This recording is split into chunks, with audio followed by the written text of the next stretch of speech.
Olá, estudantes do nono ano. Vamos aqui para a nossa aula de número 10 de História com o tema Era Vargas, Mudanças Econômicas, Políticas e Sociais e o Fim do Estado Novo. Então, nessa aula aqui, o nosso conteúdo são as medidas econômicas, políticas e sociais implementadas por Getúlio Vargas, industrialização no Brasil durante a Era Vargas. Objetivo: identificar as principais medidas implementadas por Getúlio Vargas e seus impactos na sociedade brasileira ao longo dos diferentes momentos de seus governos. Compreender o processo de industrialização durante a Era Vargas. Então, para começar aqui, né, a nossa segunda aula sobre a Era Vargas, nós já tivemos uma aula anterior, aula de número 9. Nós vamos trazer aqui um discurso de Getúlio Vargas no dia 1º de maio, no Dia do Trabalho, no Rio de Janeiro. Então, o discurso fala mais ou menos assim: quero mais uma vez louvar o operariado nacional pela lealdade e inteligência da sua cooperação com o governo, que soube interpretar-lhe as legítimas inspirações e defender-lhe os justos interesses.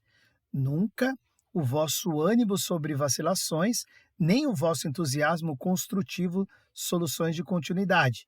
Conduta desinteressada e reta que influiu poderosamente na garantia da ordem pública e no fortalecimento da unidade nacional. Então aqui, nem o vosso entusiasmo construtivo, soluções de continuidade, tá? Então, esse aqui é o trecho desse discurso de Getúlio Vargas. A lei dos 2/3, na realidade da nacionalização do trabalho, a sindicalização unitária, o seguro social, o horário nas indústrias, a regulamentação do salário da mulher e menores, as férias remuneradas, os cuidados de assistência médica, os restaurantes populares e o salário mínimo são outras tantas etapas vencidas do programa trabalhista. Tal legislação vasta e complexa que, mesmo em países de estrutura econômica consolidada, parecia aspiração utópica, realizou-se o Brasil e, contrariando a opinião dos céticos, em vez de separar, de criar barreiras entre classes e acender oposições, aproximou e uniu empregados e empregadores. Então, isso aqui é uma parte do discurso de Vargas que agora a gente vai ouvir um trechinho desse discurso aqui. Vamos lá. Trabalhadores do Brasil, na grandiosa data das comemorações do trabalho, estou de novo entre vós, vindo de longe para compartilhar das vossas alegrias e dirigir-vos palavras de confiança e de fé. Isso aí é um trechinho de Getúlio Vargas lá nesse discurso, falando aí para os trabalhadores. Então, o discurso de Getúlio Vargas, no Dia do Trabalho de 1941, destacava a lealdade do operariado nacional na cooperação com o governo. Vargas elogia a conduta dos trabalhadores ali nos seus discursos e enfatiza a contribuição deles para a garantia do fortalecimento da unidade nacional. Então, ele coloca ali os trabalhadores no discurso como protagonista de tudo estar dando certo e fortalecendo esta unidade nacional. Vargas argumentou que as medidas trabalhistas seriam etapas vencidas do seu programa trabalhista que visava fortalecer a unidade nacional. Ele sugeriu que essas políticas não apenas garantiriam direitos aos trabalhadores, como também aproximariam empregados e empregadores, contrariando a expectativa de que poderiam criar barreiras e oposições entre as classes. Que é interessante quando ele menciona essa questão da oposição ali, barreira entre as classes, porque a gente sabe que, por exemplo, o comunismo que estava muito forte nesse período, ele faz ali uma luta de classes, né? Que a classe trabalhadora deve sobrepor a outra classe. Então, esse discurso é meio que ele tentando ali dar uma alfinetada também na ideia comunista e mostrando que a força do trabalhador, na verdade, não vai colocar o trabalhador em primeiro lugar, mas que vai trazer uma unidade nacional. Então, esse discurso dele é muito propício para essa análise, levando em consideração esse contexto. Então, a Era Vargas, transformações e desenvolvimento. A chamada Era Vargas, que ocorreu entre 1930 e 45, teve algumas características que devem ser destacadas. A política trabalhista, né? A Era Vargas foi caracterizada por transformações significativas nas relações trabalhistas. Getúlio Vargas implementou leis trabalhistas inovadoras, estabelecendo jornada de trabalho, direito de férias remuneradas e criação da consolidação das leis do trabalho, a CLT, que até hoje persiste aí. Então, essa CLT criada em 1943. Então, essas medidas visavam melhorar as condições de trabalho e fortalecer a imagem do governo perante os trabalhadores. Então, era uma troca ali de melhorar as condições de trabalho dos trabalhadores e também deixar uma imagem positiva do governo. Modernização econômica. Durante a Era Vargas, o Brasil passou por significativas mudanças econômicas. Vargas implementou políticas de modernização, buscando impulsionar setores industriais e reduzir a dependência da economia agrária. Isso inclui investimentos em infraestrutura, como estradas e energia, promovendo o desenvolvimento industrial e tecnológico. Centralização do poder. Vargas adotou uma abordagem centralizadora do poder, concentrando decisões em suas mãos. Esse modelo, conhecido como Estado Novo, que persistiu de 37 a 45, envolveu a criação de leis autoritárias e a supressão de instituições democráticas, o que permitiu a Vargas governar de maneira ditatorial. Então, o Estado Novo, de 37 a 45, nós podemos chamar de ditadura Vargas.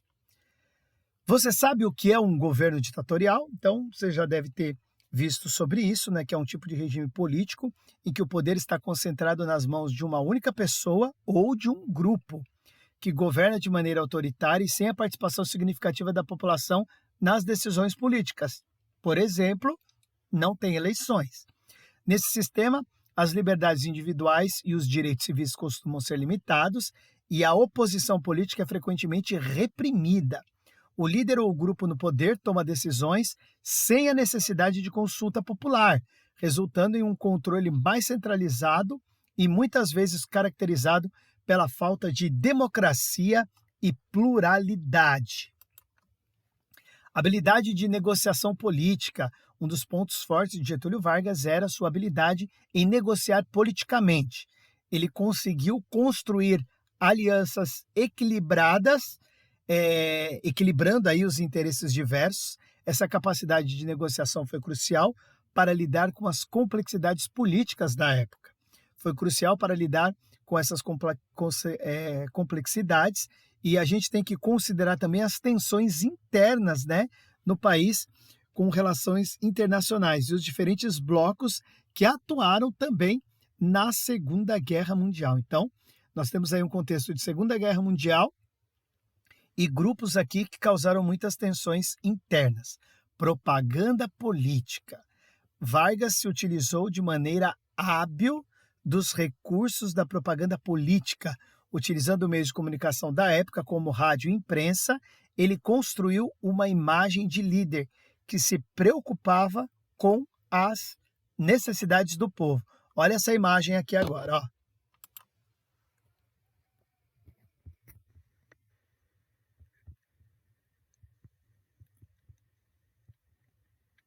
Então essa aqui é uma clássica imagem, né, de Getúlio Vargas com as crianças, querendo deixar claro, né, que essa cartilha era uma cartilha das escolas e de deixar muito claro que Getúlio Vargas era o amigo das crianças, o político que olhava e pensava no futuro delas, tá certo? Então, essa é a ideia de propaganda aqui que foi muito bem elaborada nessa época aqui por todo o departamento de propaganda ligada ao governo Vargas.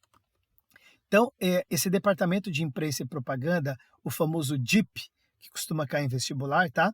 A partir de 1937, Getúlio Vargas suprimiu os partidos políticos, as eleições e a autonomia dos estados. Isso quer dizer ditadura. Aos poucos, o governo federal foi centralizando as decisões políticas e econômicas. O governo federal foi centralizando essas decisões. Então, nesse contexto, foi criado um órgão que regulamentava e fiscalizava os meios de comunicação e a produção cultural da época. O Departamento de Imprensa e Propaganda, o famoso DIP, que estabeleceu um rigoroso controle do que era veiculado nos meios de comunicação. Então, aí é a famosa censura, apenas vai chegar para a grande massa notícias que são positivas ao governo. Então, o governo que tem geralmente oposição, e principalmente dentro da imprensa, e a imprensa que critica o governo, é notório que quem tem veias ditatoriais vai perseguir essa liberdade de imprensa, tá certo? O DIP também era responsável pela elaboração de uma propaganda oficial do Estado e de construir a imagem do então presidente como o chefe da nação. Uma das imagens construídas de Getúlio Vargas era o de pai dos pobres e de pai dos trabalhadores, já que nessa época foram consolidadas as leis trabalhistas. O Estado Novo foi responsável, com a propaganda do DIP, por difundir ideias de exaltação do trabalho, com fins de motivar os trabalhadores para colaborarem para a industrialização do país. Nesse contexto, houve o controle rígido dos sindicatos. As greves foram proibidas e muitos críticos ao governo foram presos, tá? Então, mais uma característica ditatorial desse período. Para encerrar aqui, um texto historiográfico, vamos ver o que ele está trazendo para nós. A imprensa foi controlada e manipulada no varguismo. As empresas jornalísticas só podiam se estabelecer se obtivessem registros concedidos. O chefe do Estado Novo propôs-se estabelecer relação direta com as massas e levar em conta suas aspirações para ganhar-lhes o apoio. Consulta dos anseios populares. Durante o regime autoritário, os meios de comunicação cumpriram esse papel. Além disso, divulgaram as atividades e qualidades dos chefes e seus auxiliares, a fim de que fossem tomados como modelo de virtudes pelos cidadãos. Havia íntima relação entre censura e propaganda. Capelato, 1999, páginas 174 e 175.